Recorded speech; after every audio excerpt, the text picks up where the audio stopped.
नमस्कार, आप सभी देख रहे हैं खबर मध्य प्रदेश और मैं हूं प्रियंका।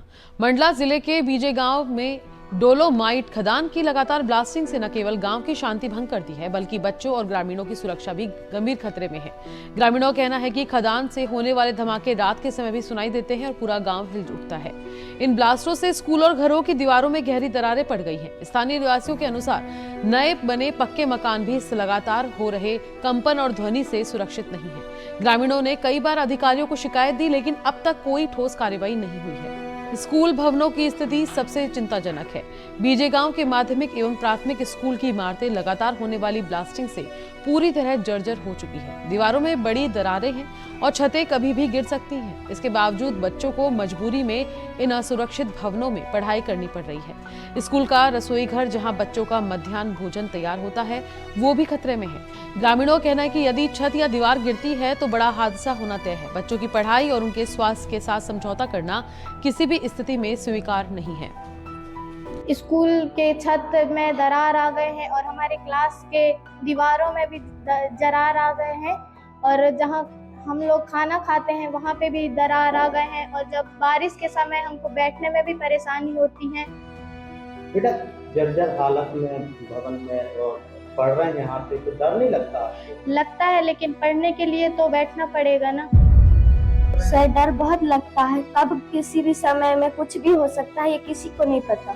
सर हमारी मजबूरी है पढ़ाई करने की, हमें जहाँ भी बिठाया जाएगा हम वहीं बैठेंगे। हमारे सर जहाँ भी हमें ले जाकर पढ़ाएंगे हम वहीं पढ़ाई करेंगे। इस खदान ब्लास्टिंग का असर केवल स्कूल तक ही सीमित नहीं है। गांव के कई घरों की दीवारों में दरारें आ चुकी हैं। रात के समय कंपन महसूस होने से परिवारों में दहशत का माहौल बना रहता है। स्थानीय लोग बताते हैं कि वे रात में घरों में रहते हुए भी सुरक्षित महसूस नहीं कर पा रहे। इसके अलावा खदान के आसपास के क्षेत्र में रहने वाले लोग भी मानसिक तनाव और असुरक्षा का अनुभव कर रहे हैं। इस बार ठेकेदार ब्लास्टिंग करा रहा है कि दरार आ रही है, नदी अलग, हमारे पूरे खेतन के नाश हो रही हुई, तो बताइए अब समस्या का बताऊं। वही है, बड़े बड़े पत्थर आते हैं और बच्चे जाते हैं, डर लगता है और फसल नहीं होगा बिल्कुल। वो क्या कहते हैं, सादा ही सादा हुई है, ऐसे एक भी फसल नहीं, पूरा फसल में बैठ गई 10 कूड़े की खेती में। किस तरह की कार्रवाई होना चाहिए ऐसे ठेकेदार के ऊपर? अब मैं क्या बताऊं कौन तरीका के, यहाँ तो जनता कोई बोल ही नहीं रहे हैं।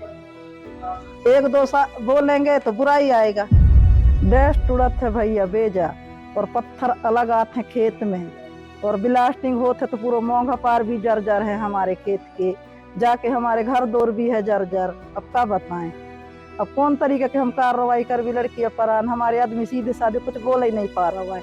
कई माओ जब भी लेट हुए अंदर अंदर तो कौन जाने, हम तो माओ जब भी नहीं लाए, हमें कुछ लाभ नहीं है वो खेत में, सादा ही सादा भैया सो क्या करते डस्ट उड़ने के कारण। और जैसे हम फसल कमाते तो पूरा माइस पानी के खींच लेते तो फसल हो ही नहीं पा रही है। खनिज अधिकारी हितेश कुमार बिसेन ने मामले की जांच का आश्वासन दिया है। उनका कहना है कि नियमों के उल्लंघन पाए जाने पर कार्रवाई की जाएगी और यदि ब्लास्टिंग से गांव को नुकसान हो रहा है तो आवश्यक कदम उठाए जाएंगे। हालांकि ग्रामीणों का सवाल है कि क्या अधिकारियों को तब तक इंतजार करना होगा जब तक कोई बड़ा हादसा नहीं हो जाए या बच्चों और ग्रामीणों की सुरक्षा से समय रहते गंभीरता से लिया जाए। जो शिकायत आपने बताई है ये आपके द्वारा में संज्ञान में लाई गई है। इसको हम टीम भेज कर देखेंगे कि क्या स्थिति है वहाँ पे।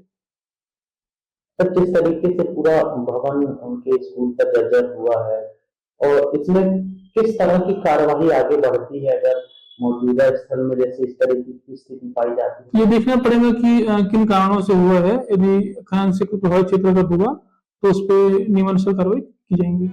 विशेषज्ञों का सुझाव है कि स्कूल भवनों की तत्काल मरम्मत या बच्चों को सुरक्षित स्थान पर स्थानांतरित करना जरूरी है। इसके अलावा ही खदान की ब्लास्टिंग पर नियंत्रण और नियमों की सख्ती से पालन सुनिश्चित करना आवश्यक है। प्रशासन को ग्रामीणों की शिकायतों को गंभीरता से लेना चाहिए और समय रहते ठोस कदम उठाने चाहिए। 8वीं की जहां तक बात करूं मैं तो उसमें कुछ दरारें हैं, दीवारों पर देखने को मिलती है कि दरारें हैं। बारिश के समय में छत टपकता है और जिसकी सूचना वरिष्ठ कार्यालय को दे दी गई है और उनके द्वारा भी हमें आश्वासन दिया गया है कि इस पर निश्चित तौर पर कार्रवाई की जाएगी। और जहां पर खाना बनता है उसकी दीवारें काफी जर्जर हालत में हैं, रसोई की भी कंडीशन ठीक नहीं है, जिसकी जानकारी वरिष्ठ कार्यालय को पहुंचा दी गई है। बीजे गांव की स्थिति केवल एक गांव की समस्या नहीं है बल्कि पूरे क्षेत्र की चिंता का विषय है। बच्चों की सुरक्षा और उनके भविष्य के साथ समझौता करना किसी भी लोकतांत्रिक समाज के लिए अस्वीकार्य है। प्रशासन, खनिज विभाग और स्थानीय समुदाय को मिलकर तुरंत समाधान निकालना होगा ताकि स्कूल, घर और गांव के लोग सुरक्षित रह सकें और बच्चों का उज्जवल भविष्य खतरे में न पड़े। अगर समय रहते कदम नहीं उठाए गए तो ये केवल इमारतों के गिरने का नहीं बल्कि अनमोल जीवन के जोखिम का मामला बन जाएगा। अभी के लिए फिलहाल इतना ही। नमस्कार।